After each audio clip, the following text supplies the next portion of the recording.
My name is Emily Carter. I'm 33 years old, and up until last week, my life was painfully ordinary.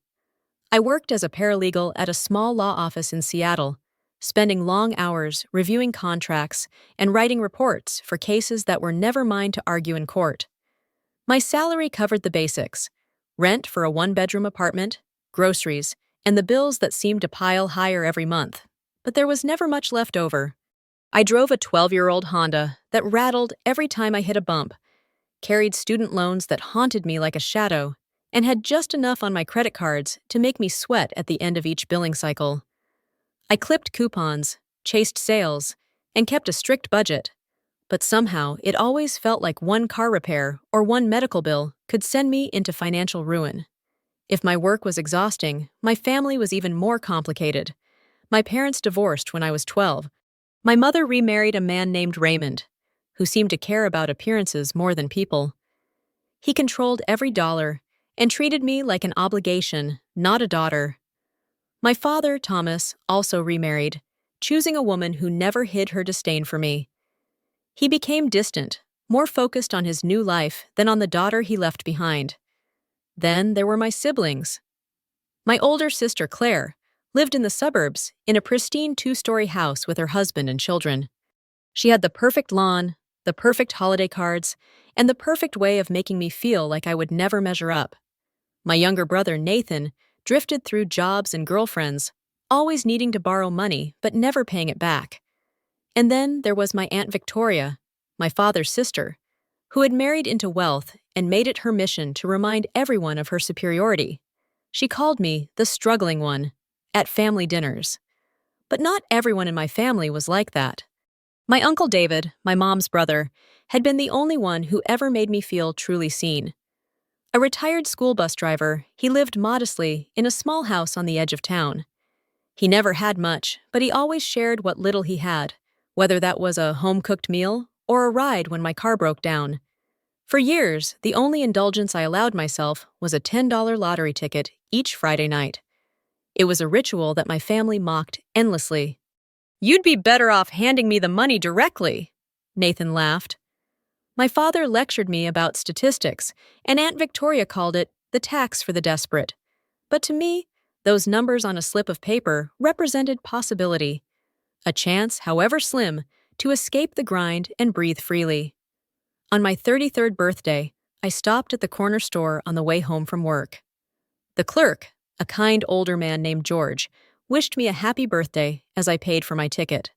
That night, I sat on my worn couch with leftover Thai food and a glass of cheap wine, barely paying attention as the numbers were drawn. One by one, they matched. First, second, third. My heart pounded. Fourth, fifth. And then the final number lit up the screen. All 6. A perfect match. I sat frozen, staring at the ticket in my hand. $45 million. The air left my lungs. My hands shook so violently, I dropped the wine glass. I checked the numbers again, then again. I replayed the drawing just to be sure. It was real. I had won the lottery. And in that moment, with tears streaming down my face, I made the most important decision of my life. I would tell absolutely no one. The morning after I realized I had won, I didn't sleep a single minute. My mind raced between wild dreams of what I could do with $45 million and the darker thoughts of what would happen if my family ever found out.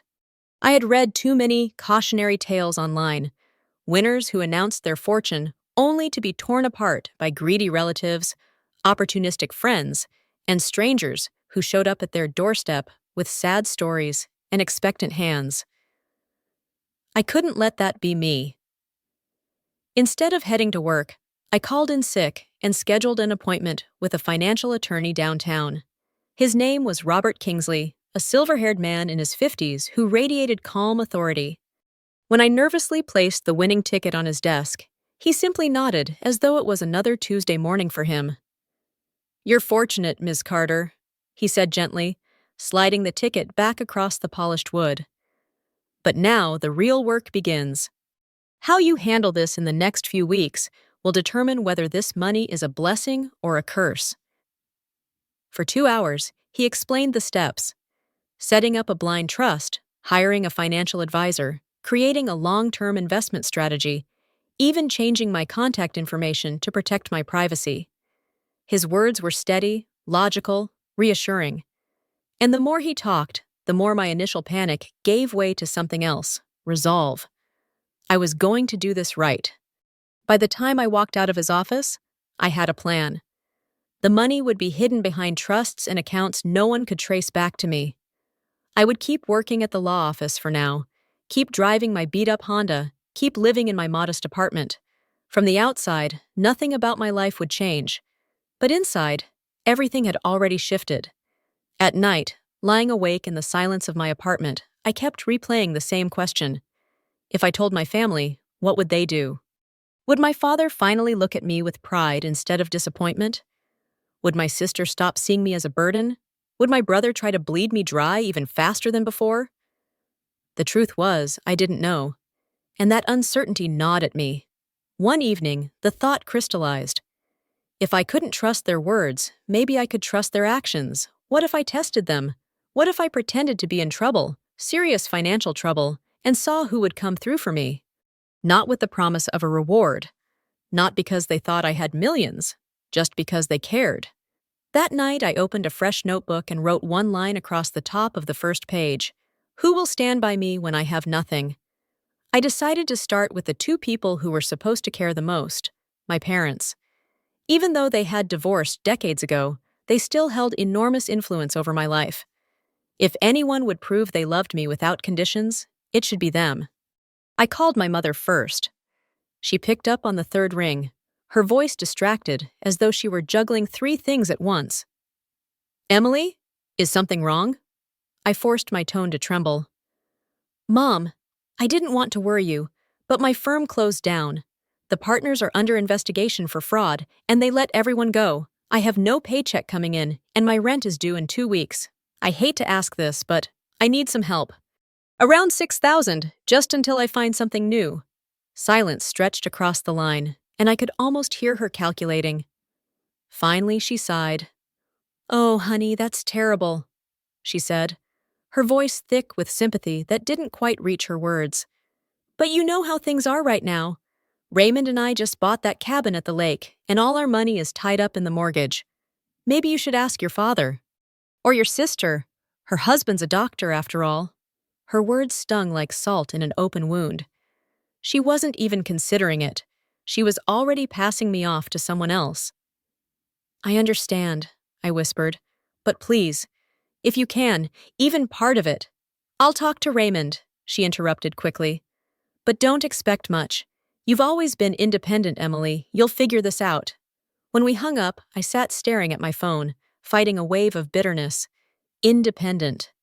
That word had always been her excuse not to step in, not to help.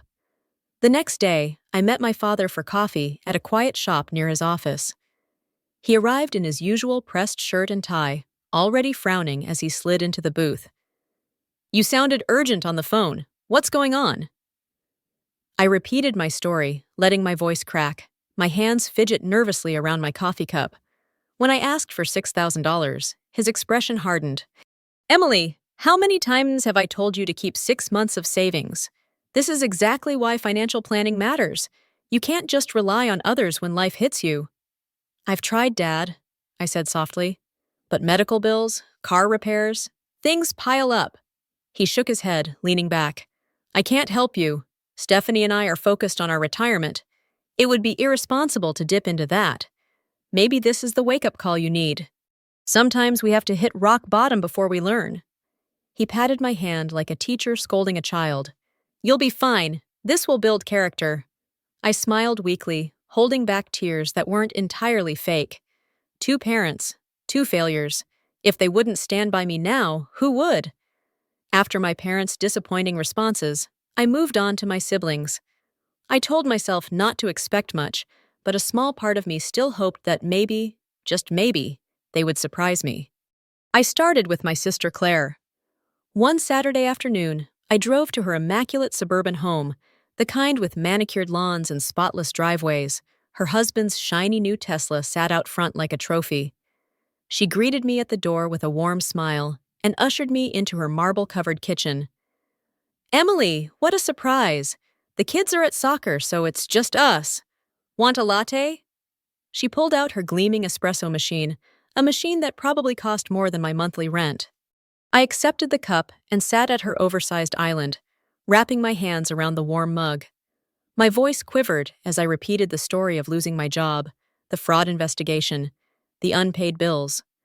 Claire gasped at all the right places, reaching across the counter to squeeze my hand. "Oh my God, Em, that's awful," she said. "I can't believe that happened to you. Poor thing." For a fleeting moment, I believed she might help. Then I asked about borrowing $6,000. Her face changed instantly, her hand pulling away.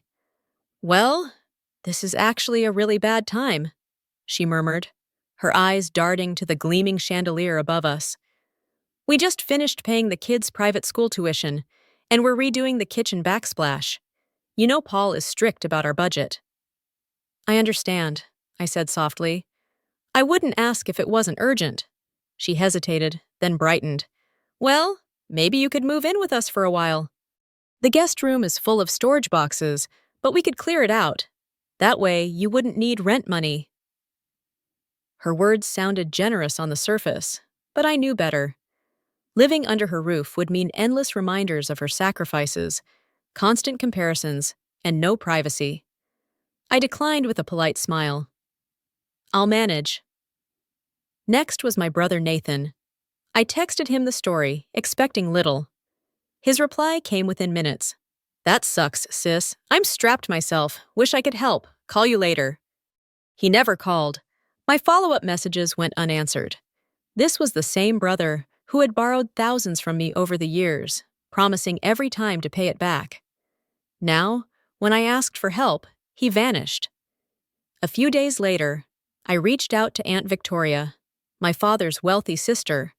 Her voice dripped with disapproval before I even finished my story. "Well, Emily, I always said that law office of yours was unstable. If you had taken that job at the bank after college, like I suggested, you wouldn't be in this position. You need to learn responsibility.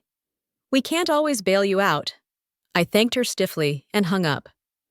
Hours later, I learned from a cousin that she was already gossiping about my financial mess at a family luncheon. My cousin Ethan, her son, was no better. He promised he'd help and even suggested we meet for lunch so he could bring a check. On the day of, he canceled at the last minute, then stopped replying to my messages entirely. By the end of the week, my notebook was full of excuses, judgment, and silence. One by one, the people I had helped in the past turned their backs on me.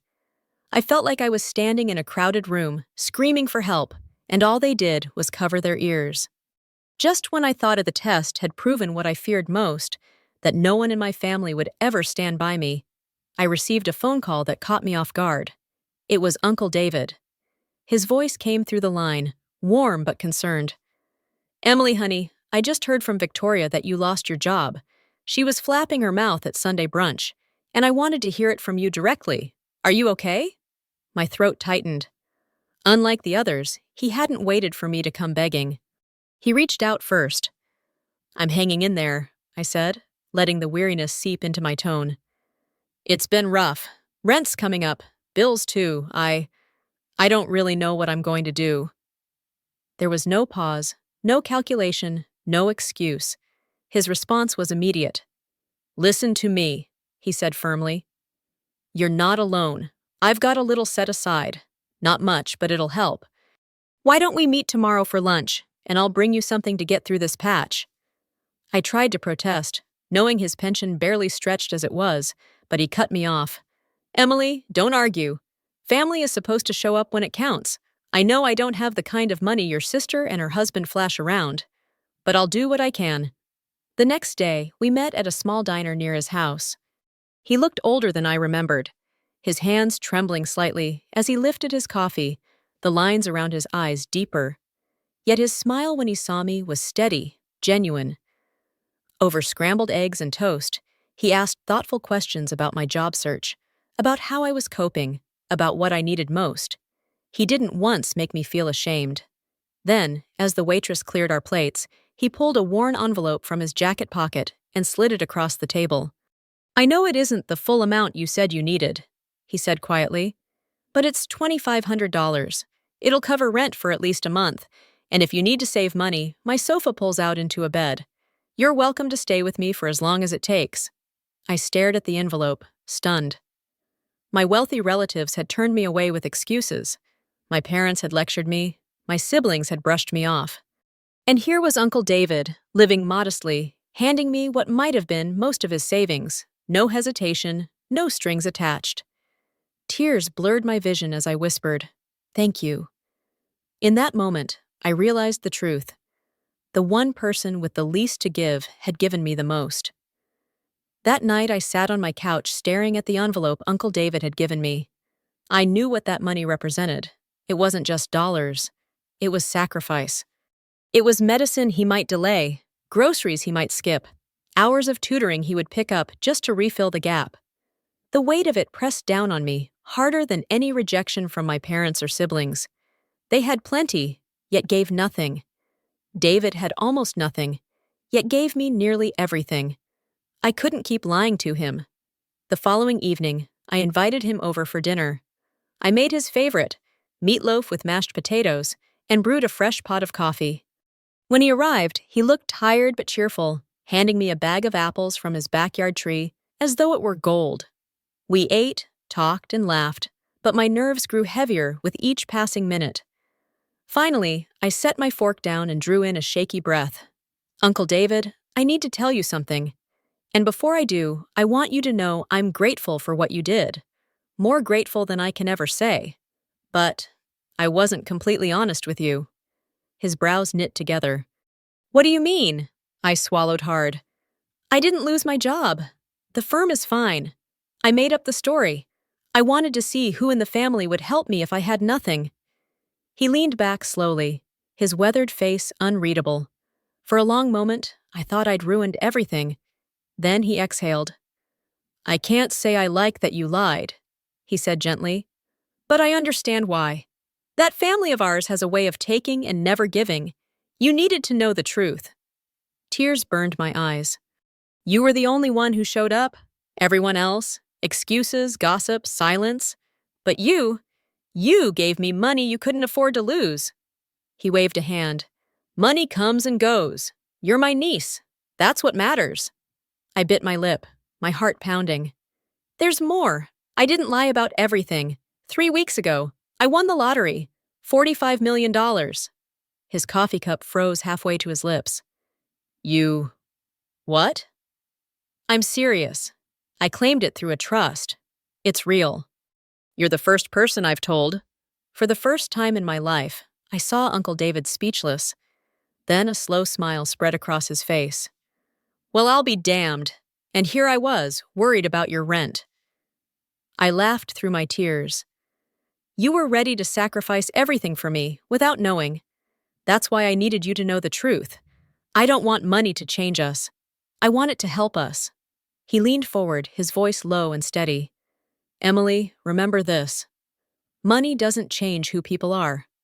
It just shines a light on who they've been all along." And in that moment, I knew he was right. A week later, I decided it was time. I wasn't going to tell my family about the lottery win, but I couldn't let their silence, their excuses, and their gossip go unanswered. For once in my life, I wanted to speak my truth without fear. I sent a group message. "Family meeting at my apartment this Sunday, important announcement." When the day came, they arrived one by one. My mother walked in with Raymond glued to his phone. My father and Stephanie followed, both stiff and judgmental as always. Claire swept in wearing designer clothes, Paul trailing behind her with his usual air of detached politeness. Nathan appeared late, eyes bloodshot, mumbling that traffic had been bad. Aunt Victoria strutted through the door with a disapproving frown already in place. Even Cousin Ethan came, though he barely looked me in the eye. And finally, Uncle David arrived, giving me a small nod of encouragement. My tiny living room was packed, the air thick with tension and curiosity. They thought I was going to ask for more money. I could see it in their faces, the unease, the suspicion, the impatience. I stood in front of them, my heart racing but my voice steady. "Thank you all for coming. I know there have been rumors about my situation, and I wanted to clear the air. The truth is, I'm fine. I didn't lose my job. In fact, I've just accepted a new position that pays better and gives me the chance to do something meaningful. Starting next month, I'll be running a nonprofit foundation. There were murmurs around the room. My mother's shoulders visibly relaxed. My father narrowed his eyes. Well, he said slowly, that's good to hear. But why all the drama? Why ask us for help if things were going to work out anyway? I met his gaze. Because when I thought I was drowning, I reached out to my family. That's what family is supposed to be for. And what I got in return was excuses, lectures, or silence.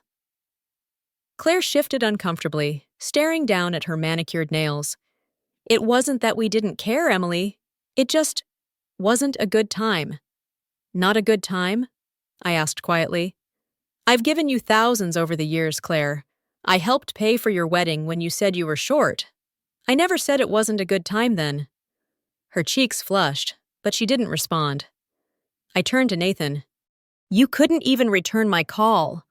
One phone call, Nathan, free, and you ignored me. He opened his mouth, then closed it again, unable to form an excuse. And you, Aunt Victoria, I continued. Instead of helping, you turned my pain into gossip. You spread my struggles around like entertainment. Her lips tightened, but she didn't deny it. One by one, I laid their failures bare, not shouting, not crying, just speaking the truth they couldn't escape. The room grew heavier with every word until no one could look me in the eye. Finally, I said, I'm not asking for anything, not money, not sympathy. What I wanted was clarity, and now I have it. You've shown me exactly where I stand in this family. Silence hung like smoke. Some shifted uncomfortably, others bristled, but no one apologized. No one admitted wrongdoing. And that told me everything I needed to know. 1 year later, my life looked nothing like the one I had been living the night I held that winning ticket in my shaking hands. I had quietly resigned from my paralegal job and poured my energy into building my nonprofit foundation. What started as an idea scribbled in a notebook had grown into a full team of volunteers, outreach coordinators, and partnerships with local agencies. Our mission was simple: to provide companionship, resources, and financial assistance to seniors living alone, many of them estranged from their families. The work was demanding but deeply fulfilling. For the first time, I woke up each morning with a sense of purpose. Every story we touched reminded me why I had chosen this path. I had seen loneliness firsthand in Uncle David's modest life, and I knew I wanted to make sure others like him never felt forgotten. As for me, I moved into a modest but beautiful craftsman home in a quiet neighborhood. The garden became my sanctuary, a place where I could sit with my morning coffee and watch the roses bloom, knowing I no longer had to calculate every dollar in my bank account. 3 blocks away, Uncle David lived in the house I had secretly purchased for him. A cozy, single-story place with wide doorways and a sunny porch where he liked to sit and read the paper. I had also set up a trust to cover his medical expenses for life. When I first told him what I had done, he tried to protest, but I reminded him of the envelope he had slid across the diner table when he thought I was drowning. You showed me what family means, I told him. Now let me show you. He cried that day. So did I. My relationship with the rest of my family shifted into something distant and polite. Birthday cards, brief phone calls on holidays, surface-level conversations that meant little. They still didn't know about the lottery win. As far as they were concerned, I had found success through my new career, and I preferred it that way. There were moments of temptation, when Nathan called asking for money for a business venture, or when Claire complained about the cost of remodeling her second bathroom, but each time I remembered their silence when I needed them. That memory kept me grounded. Ironically, I still helped them sometimes. When my father suffered a heart scare, I anonymously paid part of his hospital bill through a patient fund. When Ethan finally checked himself into rehab, an anonymous donation covered the cost. They never knew it was me, and I never wanted them to. Some gifts are best left without signatures. Sitting on Uncle David's porch one evening, watching the sun melt into the horizon, he turned to me and said, You know what still amazes me? If you'd announced the money right away, they would have swarmed you like bees to honey. You'd never have known who really cared. He was right. Keeping the secret had been painful, but it gave me the one thing money can't buy: clarity. I finally understood that wealth doesn't change people, it reveals them. And the ones who deserve a place in your life are not those who show up when you have everything to give, but the ones who stay when you have nothing at all.